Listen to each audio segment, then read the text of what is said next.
Welcome to the Straight Out of Home Video podcast, part of the Geeky Waffle Network.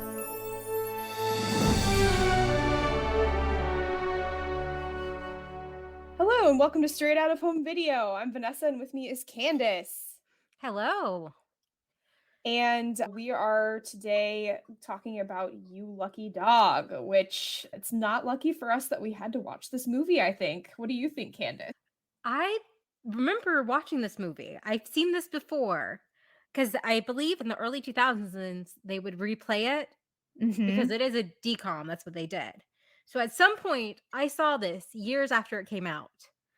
And I thought it was nice as a kid, but now it just went on too long, even though it's the same length as all the other decoms. Yeah, I don't really know exactly where they got this idea or who thought that this was a great idea to push forward, but I guess in theory it could have been a cute, like at least pitch, right? It could have been a cute pitch. But the way that they executed it, not so cute. And especially since you have quite a few people in here, I mean, including the main character who is played by Kirk Cameron. And it's directed by Paul Schneider. So you kind of expect a little bit more out of it. But it was not, I feel like it was just uncomfortable from the very beginning for so many reasons. And one second. This is a different Paul Schneider than the actor. This is Paul Schneider. This guy directed Baywatch and Jag and a few other things. Yeah, okay, that's fine. I'm just saying that he has a career outside of this, but that made good distinction to put on there. Because there's multiple. I'm like, there's multiples of these guys, right? Yes. That's a good distinction to have. But that's the thing is that, I mean, not everything has to be a winner, but still, this one was a little off. So the whole premise is Kirk Cameron's in this, and his wife is also the lawyer in the whole thing. Oh, I didn't realize that was his actual wife, but that's funny. I looked, I'm like, why is she so familiar? Her name's Chelsea Noble, and she was in an episode of Seinfeld, and I have Seinfeld eyes. She was the English Patient episode where she has a boyfriend who looks like George, and George can't get over that somebody so beautiful would be dating someone who looks like.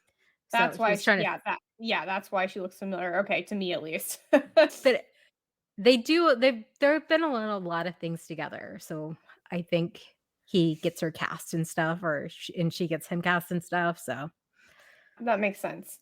It's from the beginning, I was a little nervous just because it starts out with this sitcom theme almost. And it's pretty much really Psych, sets but up with this dogs. It really just sets up this very, very goofy tone. And it had that goofy music again, just like it did in 'Twas the Night. And so I was like, oh man, I'm not excited about this. And it just kind of went downhill from there. I guess I should say at least the synopsis of what this movie is, which is basically this guy who has this job as a dog psychic, basically because when he was younger, he had what he said was a connection to his childhood dog, and he could actually tell what he was thinking.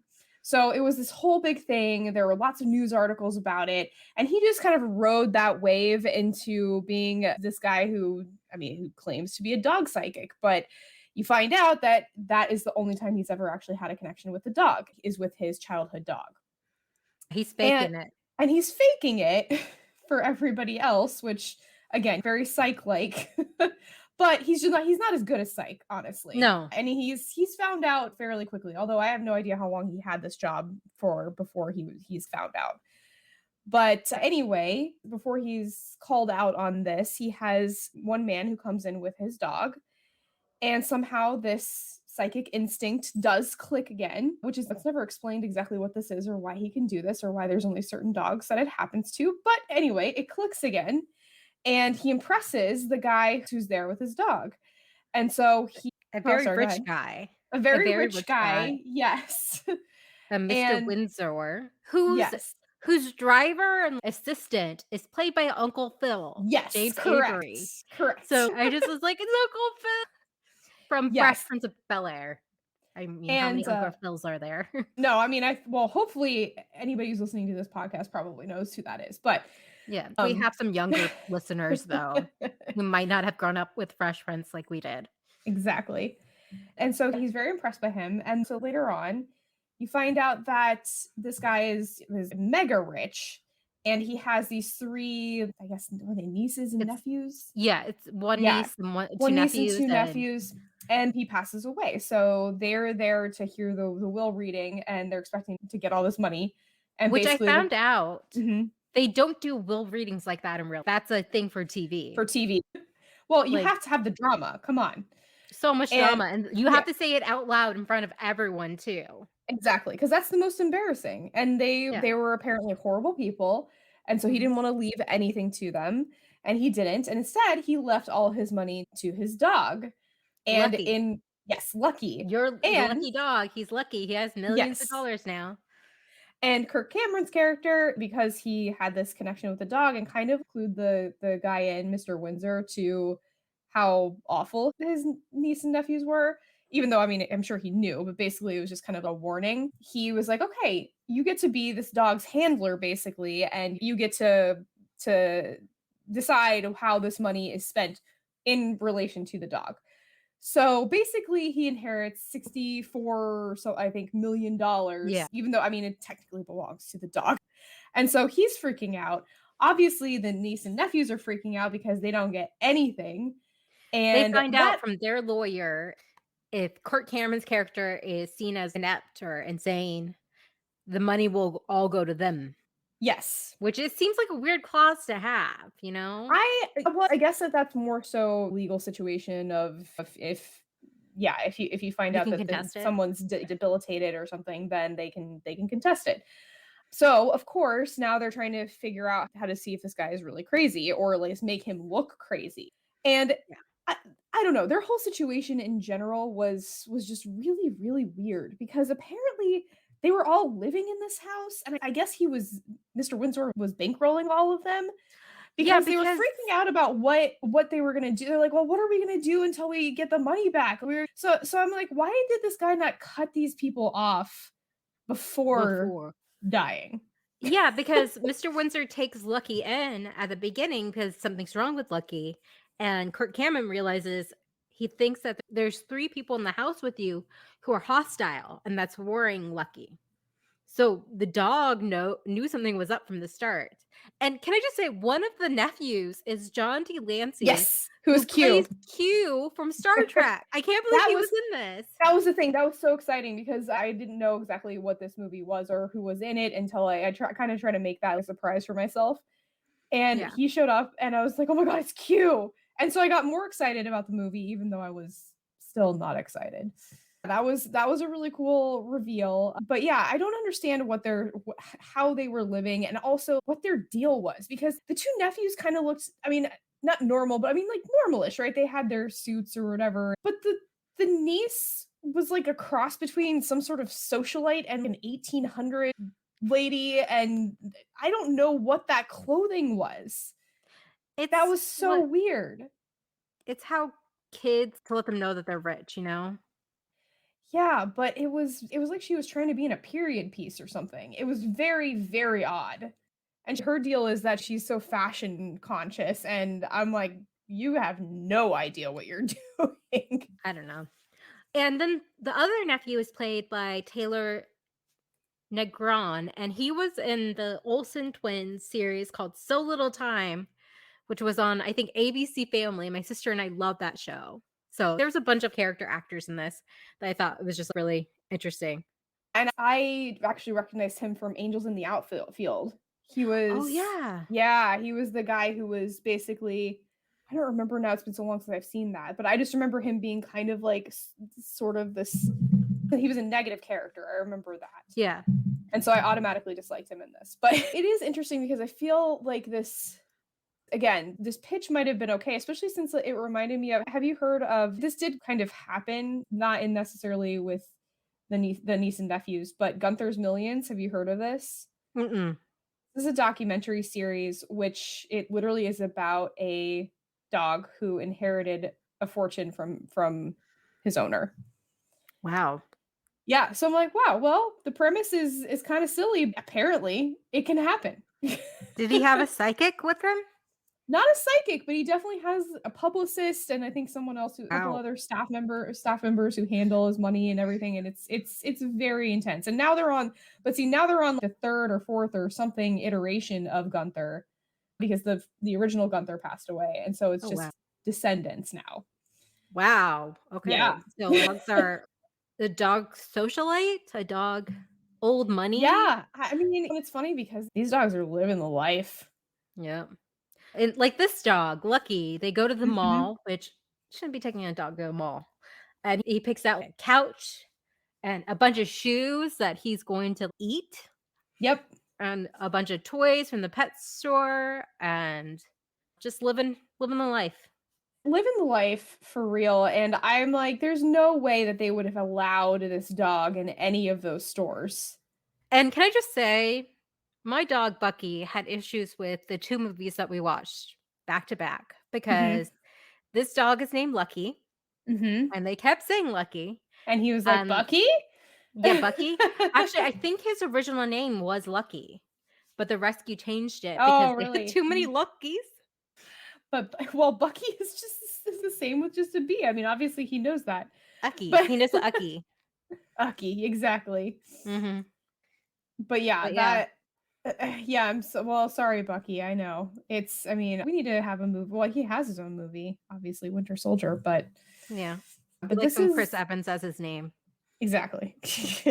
So wouldn't we all though, right? Yes. I I thought that some of the plans of these the niece and nephews were insanely ridiculous, especially since one of their plans was to capture the dog and I it sounded like they And were do what? possibly gonna kill him, but Yeah, yeah.